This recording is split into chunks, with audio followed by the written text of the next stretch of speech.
हे राजन, आज आप इतने चिंतित क्यों हैं? कारण तो बताइए।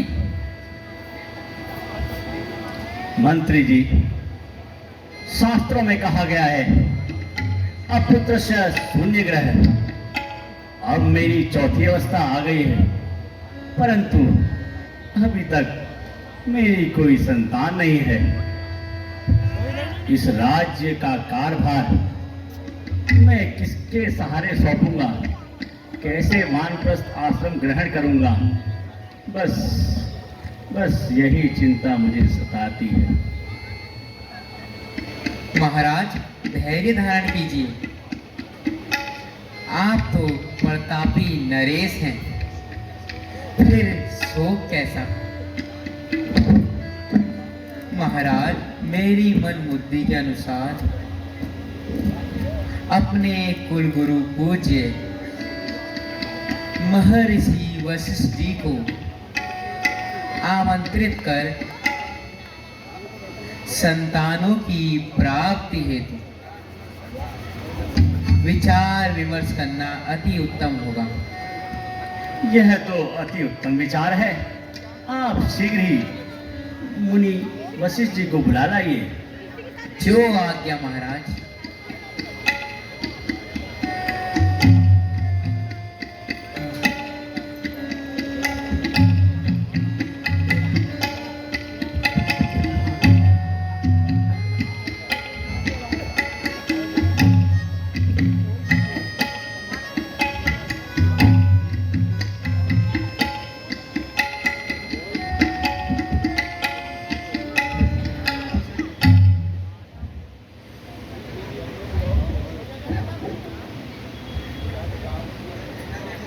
मुनिशेष प्रणाम।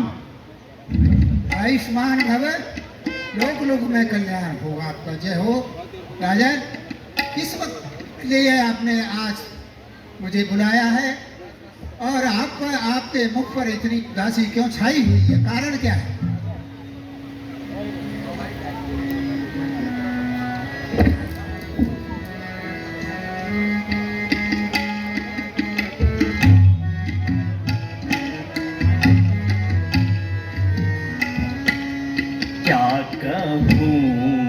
मैं गुरु जी अपनी व्यथा क्या कहूँ? मैं गुरु जी अपनी व्यथा, मुझको औलाद का गम सताता रहा। क्या कहूँ मैं गुरु जी अपनी व्यथा, मुझको औलाद का गम सताता रहा। हर तरफ से हुई न उम्मीद मुझे, हर तरफ से हुई न उम्मीद मुझे। अब जमाना जवानी का जाता रहा, अब जमाना जवानी का जाता रहा। क्या कहूँ मैं गुरु जी अपनी व्यथा, मुझको औलाद का गम सताता रहा।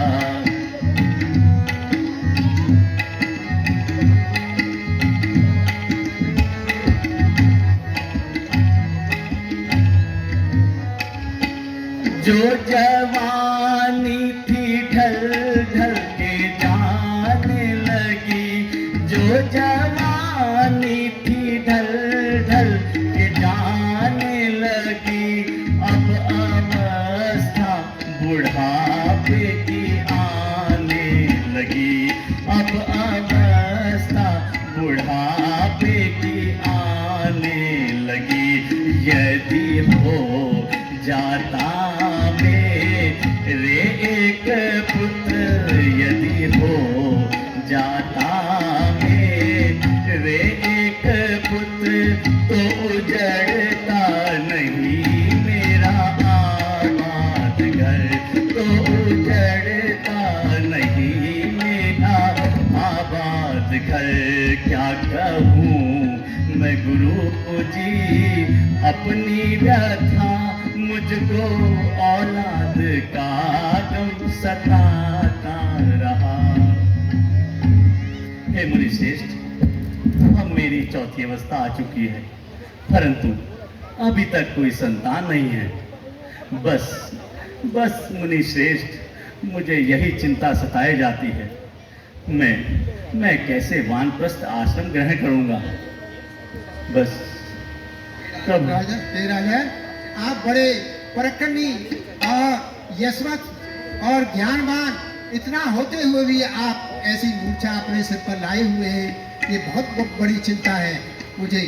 और आप इस पुत्रेष्ट यज्ञ कराइए और ऋषि श्रृंगी ऋषि को बुला करके पुत्रेष्ट यज्ञ कराएं, तो आपकी संतान अवश्य होगी। जो आज्ञा मुनि श्रेष्ठ।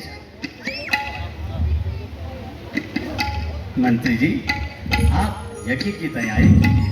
जो आज्ञा महाराज।